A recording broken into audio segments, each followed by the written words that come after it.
Howdy Meeps, and welcome to the Meeple Syrup Show.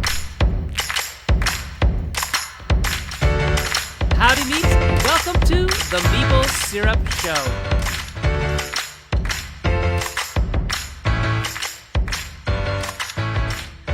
Hey everybody, we're here. It's a Wednesday night, so that means it's Meeple Syrup time. And unfortunately, today we have no Erica. I know, it's sad not to have her again. But she has parent-teacher interviews this week, and she said she's losing her voice, so we'd rather her stay healthy, wealthy, and wise and rest her voice. So you're stuck with me and Jesse, but we have a Julio with us today. And that's wonderful. Yeah, because today our special guest, right smack dab in the middle of Jesse and I, is Julio Nazario, who is a designer, an up-and-coming designer from Asheville, North Carolina. And I can't say enough about his designs because every time I walked by a table where he was showcasing one of his games, you can't help but turn your head and look. They're like head-turning designs because as far as I'm concerned, out there, I haven't seen many people who are better at table presence than Julio. Julio, tell us a little bit about yourself. What do you do for your day job, and what do you have fun with, and what do you like in gaming? Well, thanks for the introduction, son. I mean, that's I guess that's one way of putting it. But yeah, I guess I've been into board game design for about 2.5 years now, and I really got into it because I had an idea for a game, and I thought it would be cool to make it, and then it spun off from there. So, but I originally I wasn't really a board gamer. I started playing board games about 4 years now. I was always a video gamer and Nintendo fan all the way there. So, but I one thing I liked to do a lot when I was younger was getting together with people and playing video games. That social component of being physically with people and playing games was something that I really enjoyed. So when I moved to the U.S. For my job, I work for the Forest Service. I'm a civil engineer. I didn't have any people to play with, so everything was online when it comes to video games. But I guess that social component wasn't the same when you have the playing online and that kind of stuff. So I guess I found board games as a great alternative to that, and at this point it has replaced a lot of my video gaming habits. So it's a lot of board game playing and board game design. Yeah, so like I said, I'm a civil engineer. That's what I do for a living. I work for the Forest Service. I guess if you don't know, you would think, the forest, roads doesn't make sense, but you need roads to go to the forest. So there's a lot of roads in North Carolina for the forest, about 1,600 miles of road. So there's a lot of work to do. But that means that I have to do a lot of driving, which is good when it comes to, designing things in your head. And that's, I guess, where a lot of my game design time comes in, at least on the inspiration side. Right. Excellent. 1 second. Let's just see who's online right now. Zach Connolly is saying he thinks that he saw you with a game that had marbles loading into a track. Yeah, Marvelous Works. Yeah. Marvelous Works. See? And we're going to show pictures of a lot of Julio's stuff later, so you guys will get to see that in a bit. But there are so many questions that I think Jesse and I have about how do you incorporate table presence into rules? How do you prevent table presence from overcoming the game itself? How did you even end up with designs that have this much table presence in the first place? I mean, do you think let's start there. Do you initially, are you inspired by ideas that literally pop off the table, or is that something you build in afterwards No, a lot of my game design ideas that have a physical component to it or a table presence component to it usually starts with that. And then I build the game from that. I guess having my background as a civil engineer has definitely helped me in the 3D spatial understanding of things. I do surveying in my job a lot, and that involves, you have the surveying equipment, and you got to visualize all this terrain into a 3D space. So even though you're not seeing it right there, you know that you got to take this low point and this high point for it to have a good slope and that kind of thing. I don't want to get too technical, but it is having that understanding of a 3D spaces and just really designing and coming up with ideas that where I don't even have to get something physical in my hands. And having that understanding also helps me, how am I going to build it? Because there's a lot of really cool ideas of things that you could do, but then how to make it, that's the other problem. And that comes with, problem solving. We're all designers here, and problem solving is a lot of what design is about. You can have an idea of how a game can work or how you want it to work, but there usually comes a lot of problems on how you can fix it. And when it comes to having a component that is integral to the game mechanisms or gameplay, that just brings another level, no pun intended, to the design there. Right. And so because you're specifically a civil engineer, can you explain what civil engineers do for those of us who don't know what civil engineers in general do? Yeah, so civil engineering is actually the oldest engineering branch I guess in the world. Is the one that focuses on anything that involves infrastructure. So you got roads, buildings, you've got waterways, plumbing, and roads, anything, bridges, infrastructure. That has existed since forever. So yeah, even though it's the oldest, it has the more ways you can go. You also got stuff like dams and environmental engineering, which is, gray water management and runoff management, that kind of stuff. So it has a lot of different things that you can go specific on. And I went on roads. So, which is one that I enjoy because it's kind of the least abstract, because it's something that you can see physically, and you have a lot of number crunching when it involves to designing, maintaining, reconstructing roads. So it's something that I really enjoy, and I get to go out a lot, which is a lot of fun. Not many people get to go out on a forest for work, which is where usually a lot of people actually pay to go. I get paid to go to where people pay to go. Yeah, I see. So meaning like to go to campsites and to recreation areas, you're driving on the roads to make sure they're maintained, to see where you have to put new ones or repair things, right? Yeah. And do you work a lot with like the conservationists to figure out, how to do the roads without doing environmental damage and things like that? Yeah, that's a big one in the Forest Service, which is it's about managing the resource. Park Service and Forest Service are two different government agencies. Park Service is basically, that's Smoky Mountains National Park and Yellowstone National Park. Those are the big ones that people usually remember, but those are about conserving the resources. There's no hunting involved. There's no timber sales involved. There's sometimes camping is very limited. With the Forest Service, it's about managing the resource. Right. So we have hunting, we have a lot of camping, dispersed sites, we have fishing and all that kind of stuff. So it's definitely working with a lot of people. Like, for example, one of the big ones is that roads go over a lot of streams and rivers. So when it comes to having bridges and culverts, we've been actually having this push to replace a lot of culverts, which are the round pipes where some streams go by, to having them be bottomless. So we simulate the stream bed through those, so we have less of an impact on aquatic organisms. Oh, that's so neat. That's actually really, really neat. So getting the job done, but having the least amount of environmental impact possible. Exactly. Right. That's super cool. Super, super cool. All right, back to games. I just find that fascinating.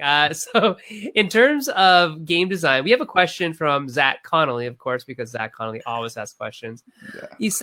He asks, when you design these elaborate and eye-catching games, which we'll show pictures of soon, do you ever consider the manufacturing or just go for the wow factor? Yes, definitely. I consider manufacturing. I've had a lot of ideas of games that are like, oh man, that is such an awesome idea. But then when I start thinking about you really think about how much is it going to take you to produce this component or game part or whatever, and if it's going to take you a long time, imagine how long it's going to take for something to for a publisher to have it where it's affordable to make it. So yes, the answer is yes. A lot of the things is sometimes I get ideas of things that, well, like for example, you saw the Marvelous Works game where I have little marble trails, and they're basically a double-sided board. Double-sided boards are not double-sided, I guess, double-layered board. Right. A lot of games use those, and I try to keep the whole game design to using those boards as the marble trails and using the box to give it that verticality. So existing components to contribute to this mechanism. Okay, we're gonna actually bring that on screen right now. Sure. Because it's being talked about in the chat. So here I go, bringing stuff into the stream. There we are. There you go. We're gonna maximize it. So they'll hear our voices, but this will be the big thing on the screen. Yeah. So it's going solo right now. Yeah. Take off your name. So there are Marvelous Works. I mean, you see that there's 3 little trails. That's the forge board. You're basically this is my most Euro medium heaviest game that I have. In this specific game, you are gathering resources and making items and selling them. Pretty straightforward, right? But in this one, it's more about the puzzle of how you're going to be making these items. Because the middle track there on your board, and just so you know where the resources are, that's just to place your resources. They're not falling through there's no mechanism that it falls to your board or anything. You just pick them up and drop them. So that's actually something that I can actually change, and I've actually been thinking of changing it, just having a board separated. But this way, it was just easier, so there's no bumping on the board. It keeps it static in that way. So in this one specifically, you have that trail in the middle, and the way gravity works, that it all goes to the middle first, but then the round corner of the marble is used for the other marbles to go either right or left if it's well balanced, which is usually the case. Right. So that's one of those that you can see is just a double layered board, and of course I cut into the box and all that, which is something that is not really, and I'm using the board of where the resources are to give it that weight, so there's no bumping and it doesn't affect that experience there either. Right. And so each player will, on their turn, take the chute or the ramp and use it. Is that how that works? So this is a worker placement game. Oh, okay. So the marbles bring you in, but the gameplay is what lets you stay. You know, it's because because really, we're totally gonna quote you on that. That's hilarious. Because this is actually a worker stacking game. There's three main boards in the game. The middle board, which is the mines. You see the sideboards, which are the markets, and then the forge board, which is the one in front of you. Oh, I see. Okay. So the little chevron pieces are the workers, and they're actually stacked. So whenever you place a worker on top of another, they all activate. And basically, there's this whole thing of, okay, if I place, they all activate. So I get resources, you get resources, and all that kind of stuff. And on the main mine board, everybody can access that. But the markets can only be accessed by people adjacent to it. And then the forge board in front of you can only be accessed by you. So there's this cool little interaction of, where the middle can be accessed by everybody, but I can only, access the market between 2 players. And then I have complete control over my puzzle in the main forge board. Cool. And I guess then it just rotates who has the forge board every round, kind of. No, so everybody has their own forge board. You can see on the picture there that's a 2-player game. The player in front of me has the forge board. Yeah, that makes sense now. Yeah, I was a little confused at first, but I get it. Yeah, so the all of this fits in the box. So it's kind of that whole thing of making it so with the production, I don't want to be pushing it too much either. So I want to have the experience match what you're paying for, right? Neat. Yeah, that sounds really cool. I did notice that a lot of you sent us a bunch of pictures of your current prototypes, and about 50% of them or so use the box as part of the game itself. Um, Yeah, the reason for that is, a lot of games have used them in the past couple of years, but it's definitely an underused component, and it is the most expensive component to produce, the box. Hmm. I mean, the box is used to protect the game. That's awesome and all, but why can't we think and ways think to use it? No, inside the box. I was gonna say it, but I kept myself from doing so. Yeah, That's a good point still, right? Like, yeah, it is an expensive component to produce, and it's gonna be there, like Yeah, it or not, right? So might as well there's use it. no game, almost no game without a box. Exactly. yeah. You might have games in envelopes if you're a cheap ass, but that's That's about it. exactly what I was. Yeah. Although even they don't do that anymore. Yeah. So we just wanted to say hi to Travis, hi to Mike Young, hi to Daryl Andrews. Daryl says, "Hey Julio, big fan of your work." Hi to Hey. Brad Batchelor. Brad had a game that we saw, Jesse, that had Yep. some pretty serious table presence as well. Yeah. So Nice. I love seeing the games that have that rise off the table, but also when you see them, it's like, oh, I get it just by seeing how the physicality of it works and seeing how the mechanisms are played. Games that lift off the table have that bonus power, I guess. It's like they're pretty obvious in what's happening and you can kind of get it. And it's interesting because that's one of the big sales features of a prototype to some very specific, but maybe in general too, publishers, that they are looking for games that not only attract people to the table to come look at what's being played, but as soon as they see it, 15, 20, 30 seconds later, they also have a good sense idea of how it how works. the game is played. And I think physicality lends itself to that as well, because you see the process. It's not just, all mental. You're Yeah. seeing the ball, the marble roll down. You're seeing what people do when they stack up the chevrons, right? Or for Mike Young's sake, in Camel Up, when you stack the camels up on the Eggert Spiel game. He works for Eggert Spiel. Yeah. I know Mike. Hey, Mike. Yeah. Adam Young's here too. He That's my asks, question. does theme come first for you or the physical idea? Oh, great question. Well, it's been really a little of everything. For Marvelous Works, it was the mechanical idea first. I originally had it as a Rivers type deal, but then I had the problem of Rivers have a start and they don't have a specific start or end.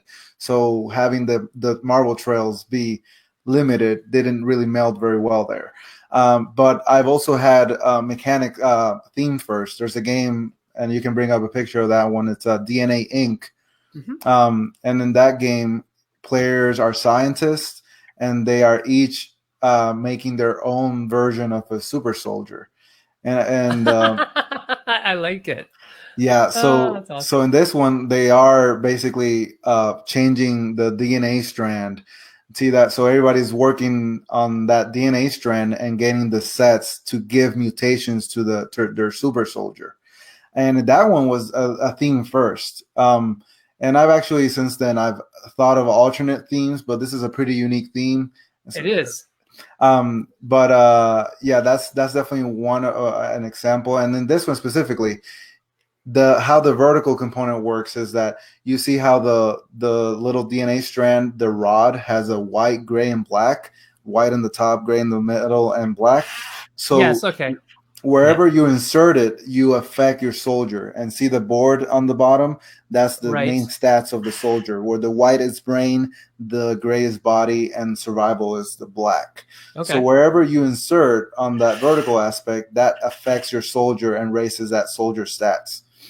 And this one specifically actually has a very interesting end game. Because one thing I always try to, not just on the physical aspect, but I like to have something unique in my games. And this one actually has two, not just the DNA strand, but the end game is actually a 2-minute player elimination style obstacle course. Because in this one, super soldiers have to go through them. Exactly. And people are building that obstacle course together. and based on the mutations that they got is how they're going to pass each obstacle. And Right. throughout and at the scoring, you're basically ticking down different stats as you go through the obstacle course, and whoever makes it the farthest on the obstacle course wins. That is super hilarious. That's neat. That's good stuff. Now, we have even more questions. Oh, keep going. No? Also, not just theme and mechanisms, I also had some designs being named first. Like I thought of a game, and this is one. I think I have a picture of this one too, but it's Dice Revolution. I was really hoping we get to talking about this one, so I want to hear more about it. So in this one, I just had because me being a video gamer, I enjoy playing Dance Revolution when I was younger, and I still do.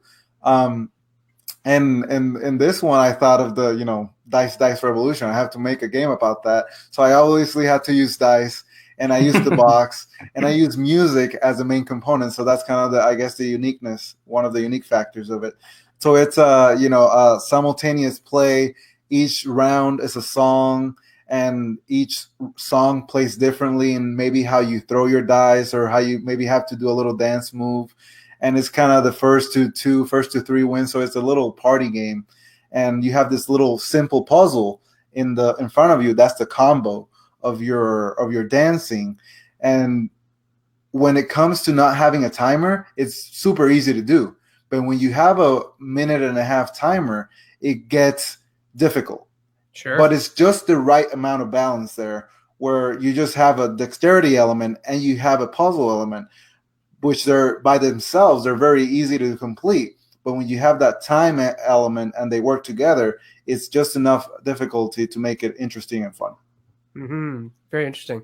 Cool. We're going to say hi to Patrick, hi to Adam, and hi to Mike. Mike has some questions for you. In fact, he has two. Okay. He would like to know what was the inspiration for Holly?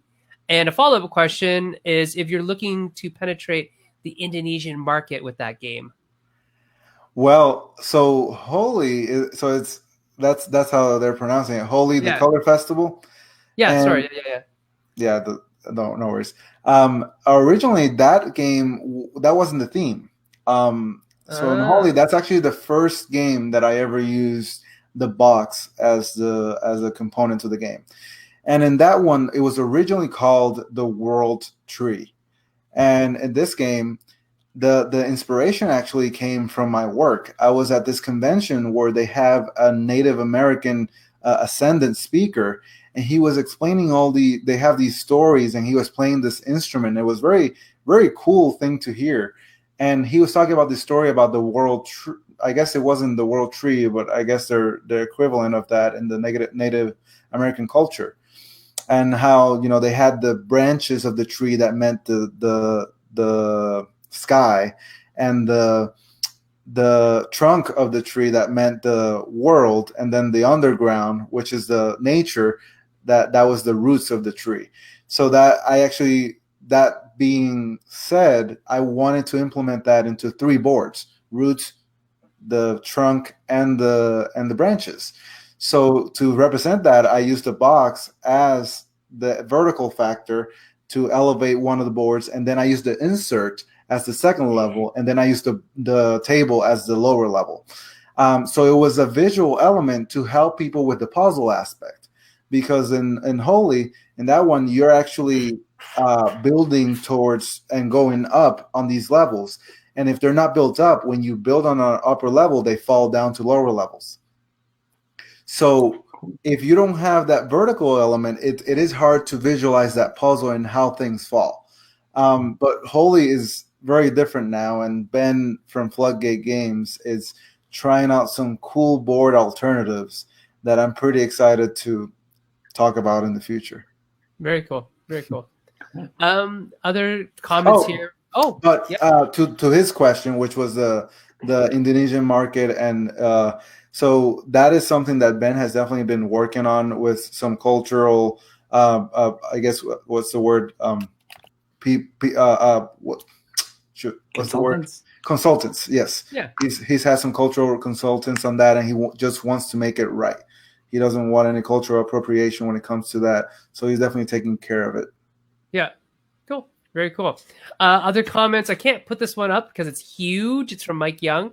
Mike Young says, as someone who has sat through one of Julio's pitches, a few things he really wanted to chime in with. He enjoyed your well-organized prototypes. They're beautiful, but more importantly, super functional and transparent. Your elevated pitch was prepped and well executed. 2 to 3 minutes. You got the theme, the mechanism, the goal, and the unique features of the game. And you got people playing within 1 to 2 minutes. And then the rest is just that you're like some nice guy. Yeah, that's You're warm, important. you have good charisma, you have an inviting personality. Oh, and the last one is that you're open to suggestions and feedback. Sorry for the wall of text. Mike, that's okay. Anytime you write and watch the show, it's especially if he's saying something nice, right? I mean, well, about you particularly. I mean, yeah, that's yeah, right? but I appreciate that, Mike, and yeah, that's definitely something. I guess I'm a big extrovert. That's something that it public speaking and all that kind of stuff comes pretty easy to me, and I'm very blessed to have that skill. So when it comes to pitching games, and this is, it's something that you hear a lot, but nobody knows the game more than yourself, right? Yeah. And a lot of my pitches, I actually take videos of my pitches to send to publishers whenever I'm prepping for a con, to take meetings, to do meetings and stuff like that. So doing those videos, even though it's a 4-minute video, it takes some time. But you there you start practicing your pitch, because you're trying to get your game to explain it as concise as you can, but it being functional.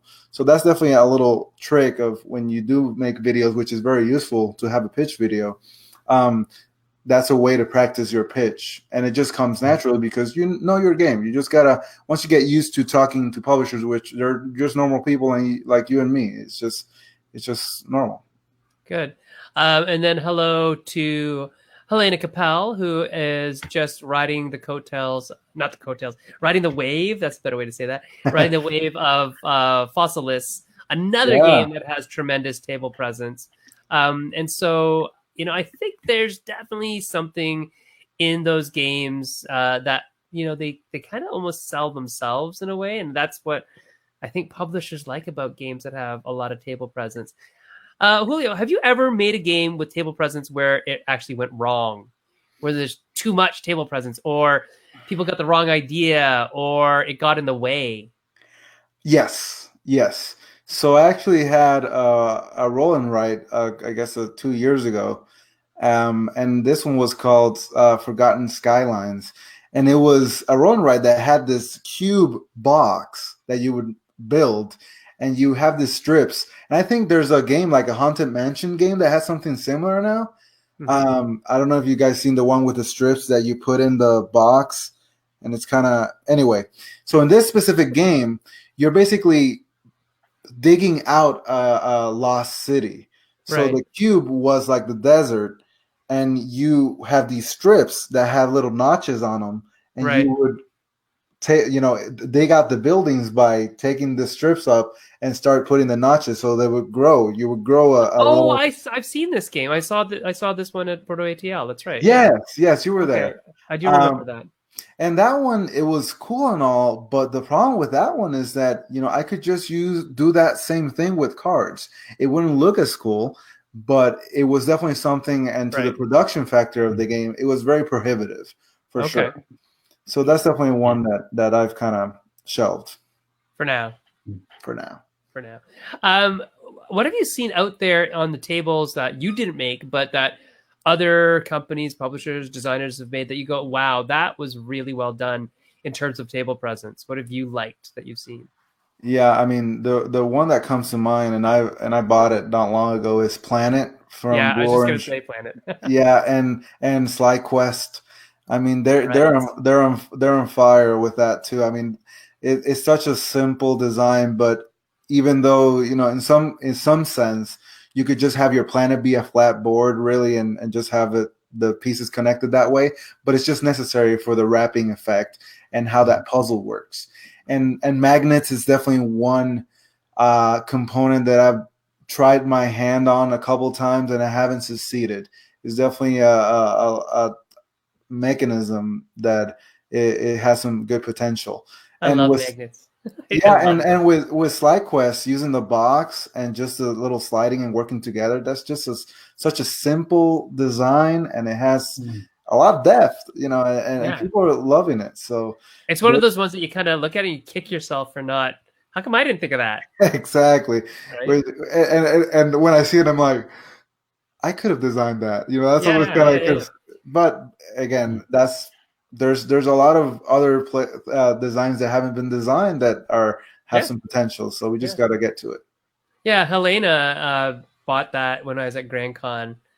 Josh bought it for $5. It was one of the best buys of the day. Um, $5. yeah, yeah, yeah. It was a demo copy, so it was the last Oh, demo of the day. So wow, the that's publisher didn't want nice. to take it with them, so he said, "You can have it for $5." Um, let's see. Nice. Shem is saying, Shem Phillips of Garphill Games fame is saying that he always finds it takes about 5 to 10 demos to figure out how to teach his own games well. I guess it's similar for pitching because he doesn't really pitch his own games to himself. He's the publisher of his own games. But practice makes perfect, like he says. And your video idea, Julio, he thinks is great. Even if it's only for his own benefit, he might try recording himself so that he gets a good flow. And yeah, I mean, Jesse and I, one of the biggest things I think that both Jesse and I realized because we did it together was when we worked for a distributor actually at Origins one year, and we pitched kids games and dexterity games for days, days and days and days. And we learned, yeah, the 3 days, 4 days, and we learned how to teach them, and we learned how to pitch them and hit the highlights, and stack the decks so that the right experience comes up, and you can sell it on the key hook really fast. But it was, yeah, it's probably like the first 3 or 4 pitches, we didn't really know what we're even though we knew how to play the games, and even though we could teach the games, that's not really selling it, right? It's totally different. Yeah. But luckily, a lot of them, like your games, had huge table presence. Huge table presence. We had this one where you hit a bellow, like an air bellow, and it would send these like papery bats flying through the air. Oh, yeah, I think I land saw on a that. Castle. Yeah. And then a lot of stacking games and ghost blitz and stuff like that. We were working for a company that was very much they were the North American distributors for Zoc and for Joy Magier. So all those games like Magic Labyrinth and whatnot, those were the ones we were selling to people. And they're kids games. They like have no more than like 5 rules. Yeah. And it's still hard. It's still hard to. It is interesting that I've heard this a lot with stacking your deck and stuff like that, and I've actually never done that. I don't know. It's kind of one of those things that I kind of, I guess, meld my pitch to whatever comes up. So it's, I guess it comes to knowing your game, right? Yeah, there's also a difference between like pitching to publishers to get them to sign your game and when you're pitching for the sale in a booth. And you only have 3 minutes with them, right? Yeah, the booth one, you've got maybe 30 seconds, and you're going to have to be repeating yourself, like doing the same pitch hundreds of times a day. So stacking decks means you don't have to think on your feet. Good. So I want to ask the inverse question that Sen asked you a couple seconds ago. Do you have any stories of a design where the physical mechanism led you to the actual game mechanics? Where like making it physical actually helped you figure out what the mechanic should be is what I was trying to get at. Yes. I guess this is one that it's been signed some time ago. I don't but it's called Pyramid the Magician. It's a tower climbing game. And in this one, I didn't send a picture because it is kind of a game that's under contract. But this one specifically, I just was thinking of different ways of using the box. And I thought, what if I could actually construct a tower using the box, but using the box as the base, so I don't have to have anything to keep it all together.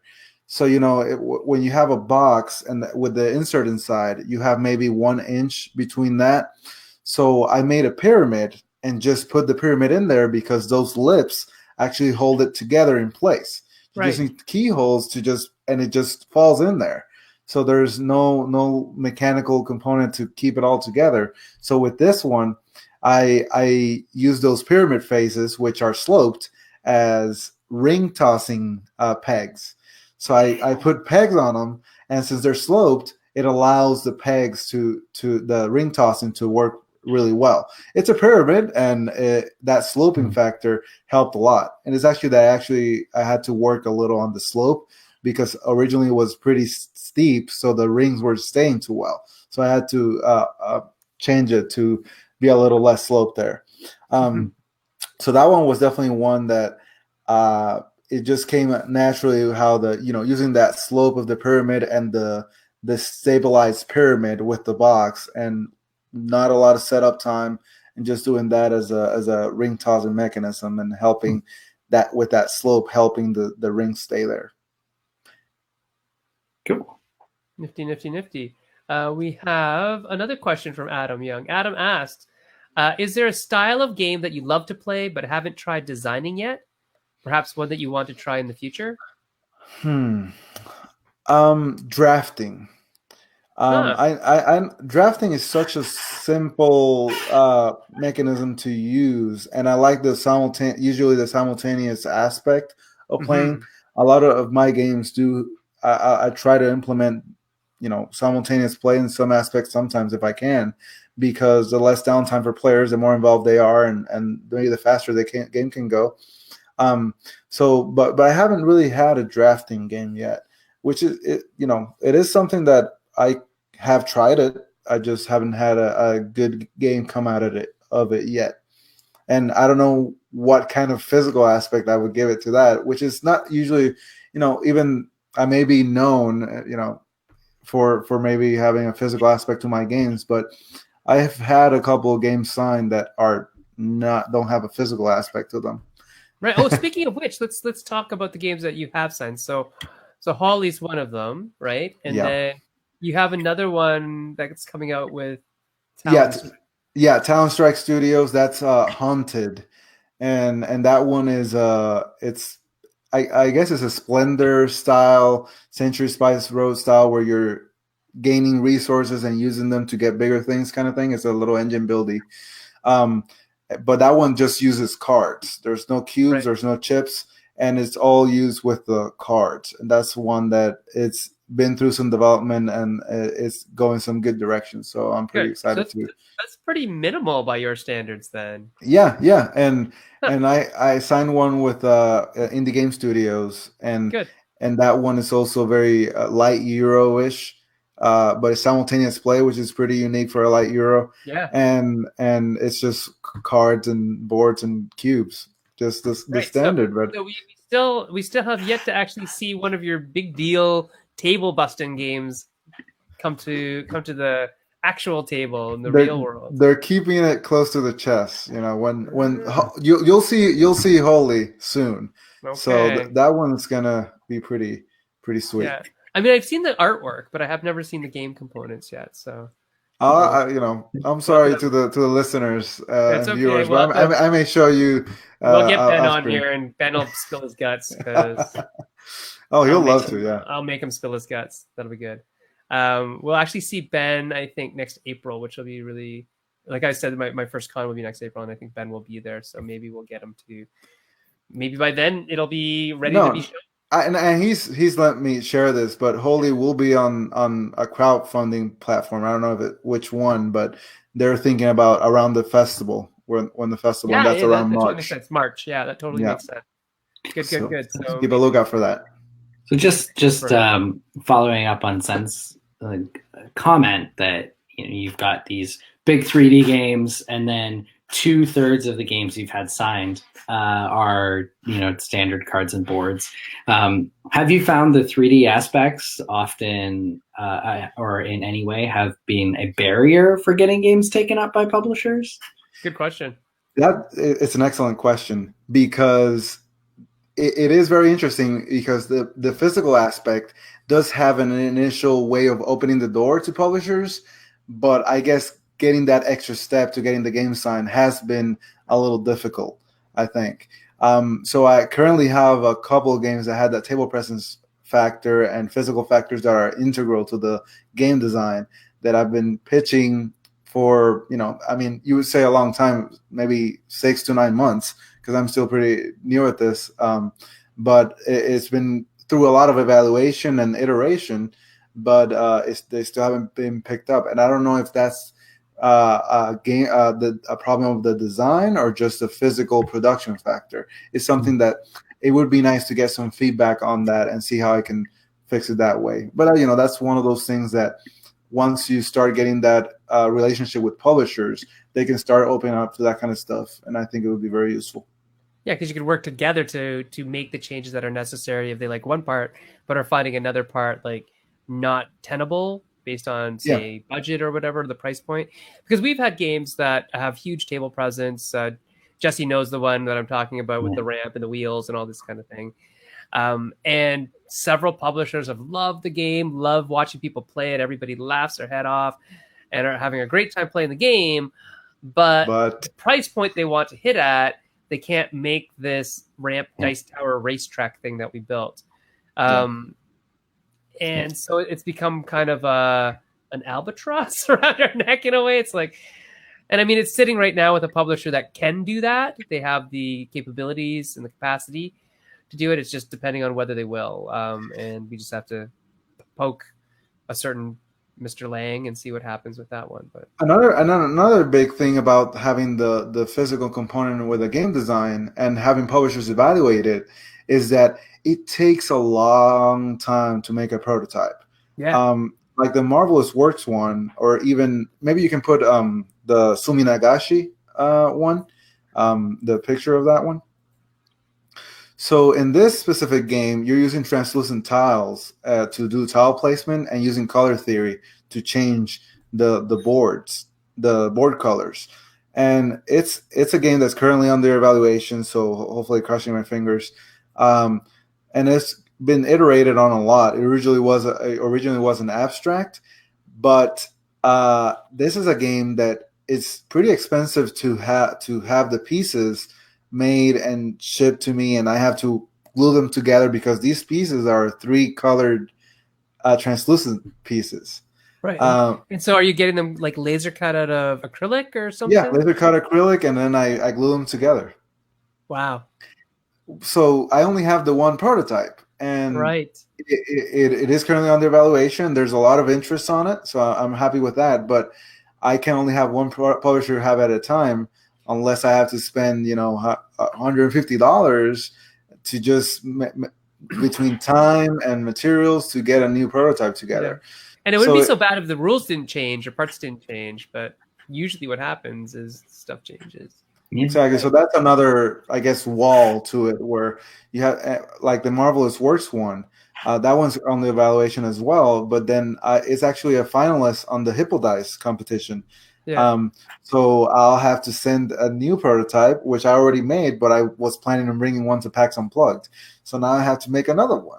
And yeah, Brad is actually asking that exact question. He says, the stuff I've seen of yours has been amazing. How long does it take you to make your prototypes?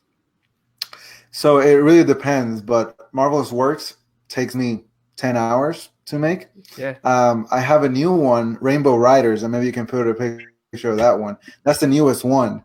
And in this one, you are using hot air balloons to race across the rainbow. But the cool thing is that the rainbow is the road. So I'm kind of inspired by Rainbow Road, Mario Kart style. But in this one, the track is actually moving forward, expanding ever so forward, but your hot air balloon is getting faster. Oh, that makes sense. Okay. Let's bring this one up. So there it is. I'm going to bring it up big. And so this is Rainbow Road. Or Rainbow No, it's Riders? Rainbow Riders. Riders, okay. Oh, right, Rainbow Road is in Mario Kart. Sorry. Yeah. Yeah, so in this one, those little tiles, which are the rainbow, are the track, which is always expanding, but then your hot air balloon is getting faster because your engine is that you're using the collected rainbow pieces to add to your engine. And that's how, that little circle around your board there. And you're collecting the rainbow shards to fuel your hot air balloon and get faster and catch up to the rainbow. But what I was going with this one is that you see how they have little jigsaw puzzle ends. Yep. I hand cut I think it's like 48 tiles or so, and that took me a long time. Oh, no doubt. You know what those remind me of? This might be a tip if you have to make another one. Little wooden train sets, kids' wooden train sets. Yeah, they look very much like Thomas the Tank Engine train pieces. Yeah. Yeah, I have to check it out and see because Mike Young will tell you all about Thomas the Tank Engine train pieces. Yeah, so this one it is one of those things that making the prototype it takes a long time, but I usually, maybe I'm watching Netflix and having foam core boards are usually very useful because it cuts really well. And as long as you have a line to follow, it's pretty straightforward. It's just having that time. So see, if I was watching Netflix and cutting things, I'd cut my hand off. It hasn't happened yet, knock Cross on your wood. fingers. Yeah. But yeah, it's been one of those things, and with this one specifically, it's having those jigsaw puzzle ends is so useful to design because since the track is always shifting and moving, if you had only tiles, you would have to shift every tile individually. But when they're connected like that, it just makes it so easy. And even the engine building aspect here, how you actually rotate that the rainbow around the hot air balloon board. Oh yeah, I see that. Huh. So that's another one. So yeah, it usually takes, with a lot of these games, not just counting materials, but we're talking about 5 to 10 hours. Right, printing it, stickering it, cutting it. Yeah, it seems like a lot of it is cutting stuff. What are you doing there, Jesse? Are you standing up? I'm trying to find out what the dogs are playing. there was noise in the other room. So. Oh, it's dogs. Helena asked a really important question. One that I think is something that we should all talk about anyway, which is this. Do you consider accessibility when you design games? For example, color blindness, like physical accessibility, because your games are so physical. Yes, and maybe Rainbow Riders is not the best representation of that because I have thought I guess it's the limits of the components, but in that one specifically, you have like blue and green and red and purple, so it is kind of a weird one to have as a reference. But I definitely do, especially since I'm originally from Puerto Rico. I lived there for the first 22 years of my life. Spanish is my first language. So accessibility, I like it in more ways than one, where my design style is actually the least text I can use in a design, the better. Mm-hmm. So I always try to use symbols and colors, location of certain things to help that rules learning part or game flow as part of the design, because I sometimes get a little scared when I see a lot of text on cards in games and how to understand them. So I try for my players not to have that problem, especially because it is something that I have a problem. I, as a Spanish speaker and all that, it is something that I definitely consider language independent. And colorblind is definitely one that I've gotten better over times. Like the one with DNA ink, that one specifically, that's why I use gray, white, black, because those can be told differently. But then you've got the blue, red, purple, and yellow, which are also very different. Because in that one specifically, I can't have symbols because they're physical components that can be printed on. Yeah, or at least not by you. Exactly. Well, yeah, maybe it's a little production problem. That's something that, considering that too. Yeah. But yeah, I definitely do. So symbols are definitely my friend when it comes to design and colors as well. Hey, let's take a look at these last three. We've got about 10 minutes left. We might as well get through them all. Let's get through them all. I'm going to bring up this one here. Tell us about string theory. So string theory, it's my latest solo design. It's actually a puzzle game.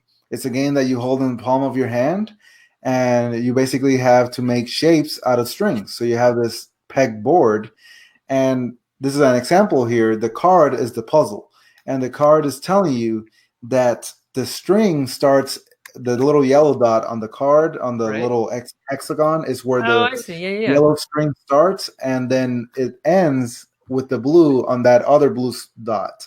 And between all that, you have to make a yellow triangle, well, 2 yellow triangles and 2 blue rectangles.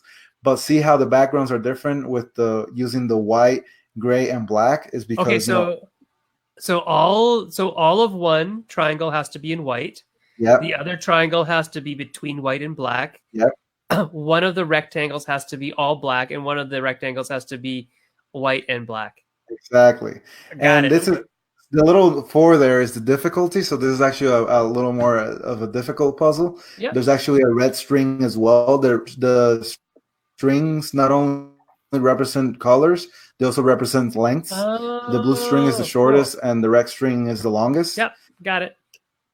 So in later, we're running a little, but in later puzzles, you actually combine sides with different colors to make color theory, where blue and yellow make green. So to make a green triangle, I need to have shared sides with blue and yellow.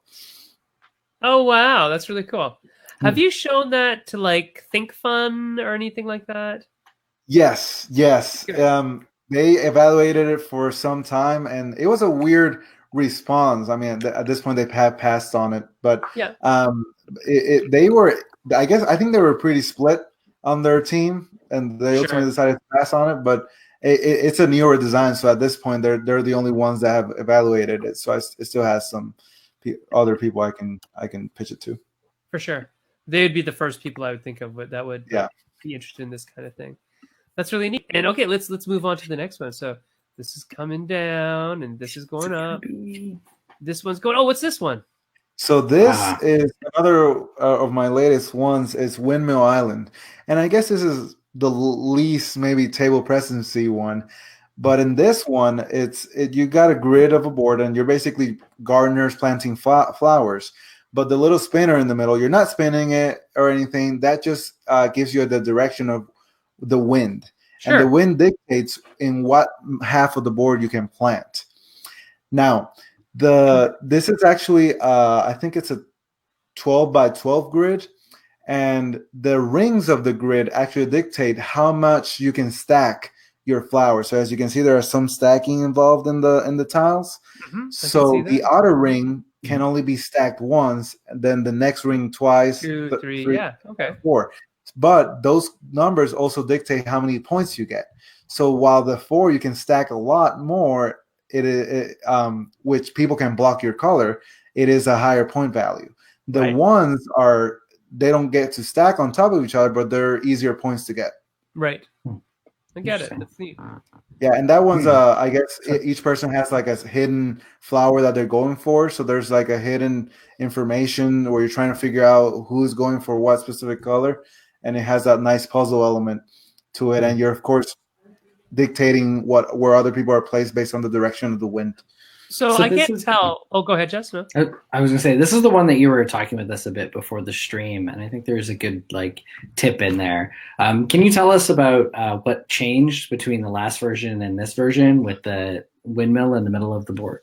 Yeah, so the windmill on the middle of the board, because I wanted it to be in the middle so people don't forget about that whole limiting factor of where you can place your tiles. So originally I had it in the shape of a windmill. It's a nice little thing sticking out there, and it was probably like 4 inches off the ground. However, it got in the way of people seeing everything that was on the board. So like from this point of view, this is a later iteration, but you could see that 4 inches off the ground could definitely block like anything that's behind the windmill. So that is something that people started, looking around, removing the windmill, and it just got in the way of the design. So I just removed it and just kept the spinner, and I actually resolved 2 problems with doing that. Because the other thing is that that little center spot actually made it wider, so the spinner could shift around easily, but it also allowed for scoring is a little at first it was a little confusing, and that helped me with that too by removing 1 ring. Wow, so you solved a lot of problems just by solving another one. Yep. That's really cool.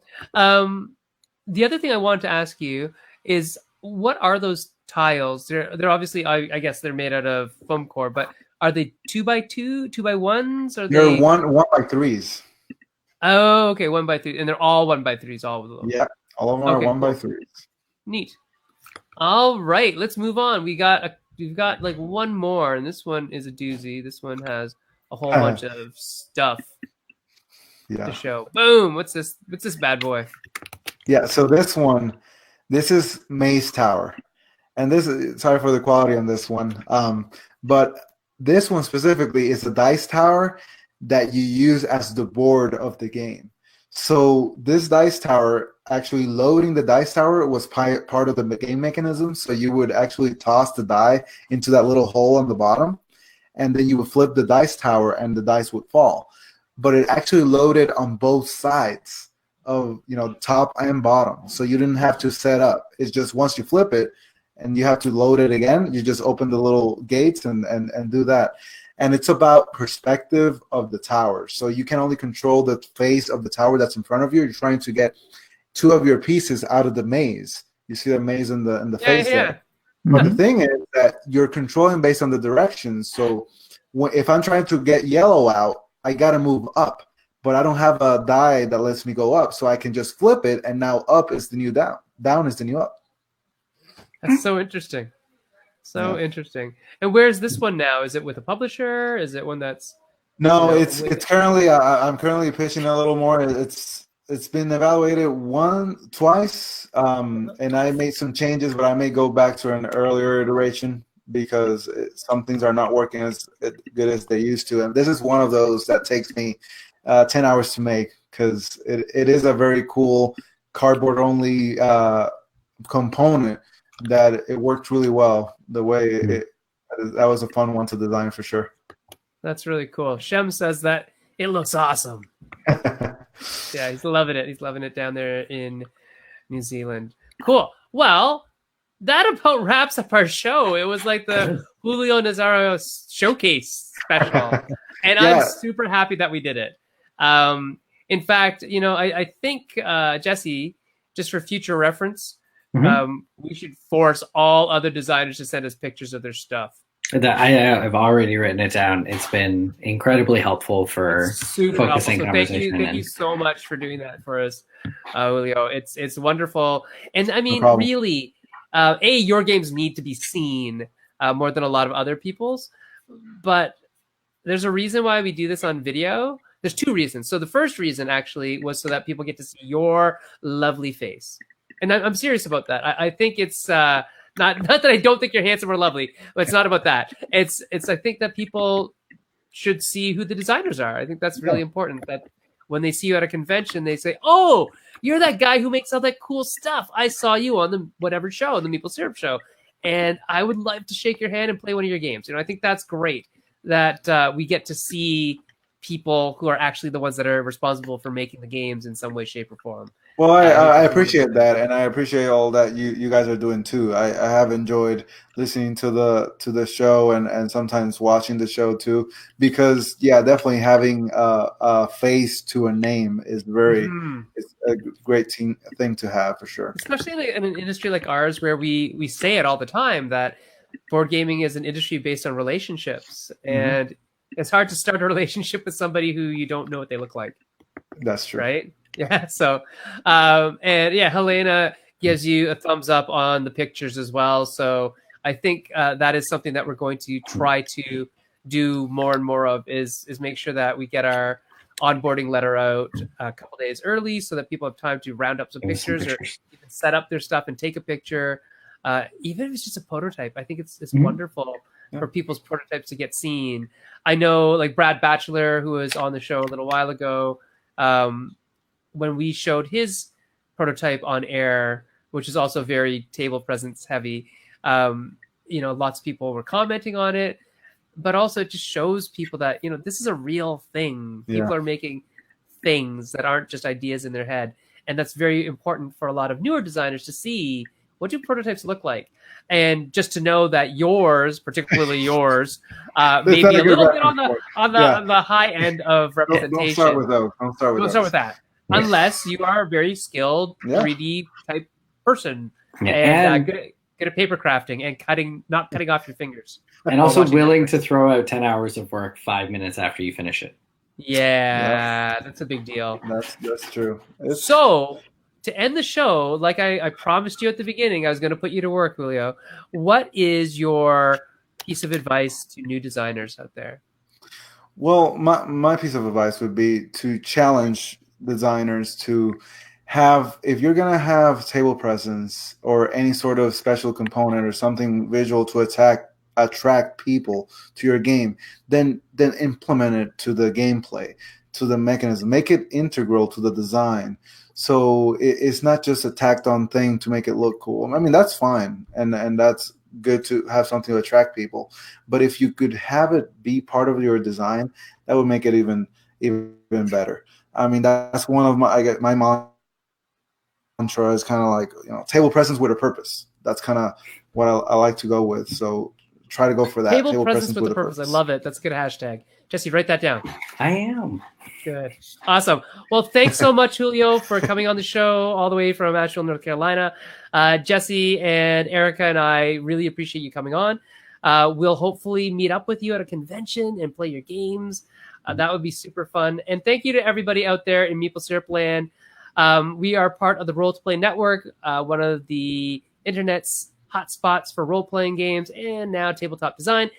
And if you like what you hear tonight and you want to hear more, please do support us on Patreon, www.patreon.com/meeplesyrup, where we have some great patron-only content there. We run some polls.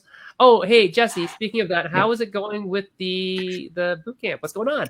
Boot camp's going great. We're into week 2. We've got several people have made prototypes. They've tested them. And I know. It was amazing. They have failed beautifully and have moved on to their second and third prototypes. It's great. It's still 5 more days before the milestone target of having done that for everyone. So we're doing really well. I think it's going good. How many lashes do you get if you don't finish? You don't get any lashes. No lashes? Come on.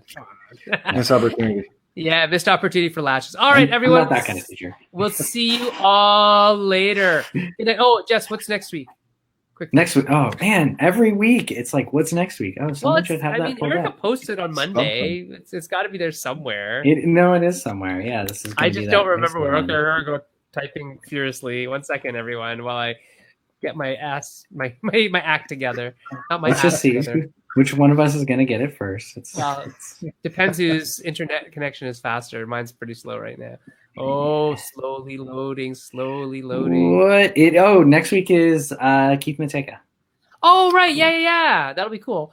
Yeah. So next week, please do join us when we invite Mr. Thunderworks himself to come on the show to talk about developing a board game theme into a larger world. Yes, so right. I think, Role Player started it, and then we get other games. And I really do think that the cartographers really start to make it into a really a world that we have a sense of, right? So that's really cool. No, I mean, and that was part of the goal, and that's why we got them on. They also have Lockup, which came out earlier this year as well. And so those two things together, they were starting to take this board game theme and grow it into its own world, future Marvel takeover. Yeah, if you have something that's working well, might as well use it to your advantage, but not just rehatch it, do something different. Yeah, that's very cool. Exactly. All right, well, on behalf of Erica, who's not here, Jesse and Julio, good night to everybody. We'll see you in the weeks to come. Yeah. Good night. Good night, everybody. Thanks so much for listening to the Meeple Syrup Show. If you'd like to support us on all of our projects, please check out our Patreon page at www.patreon.com/MeepleSyrup. Hope to see you next week.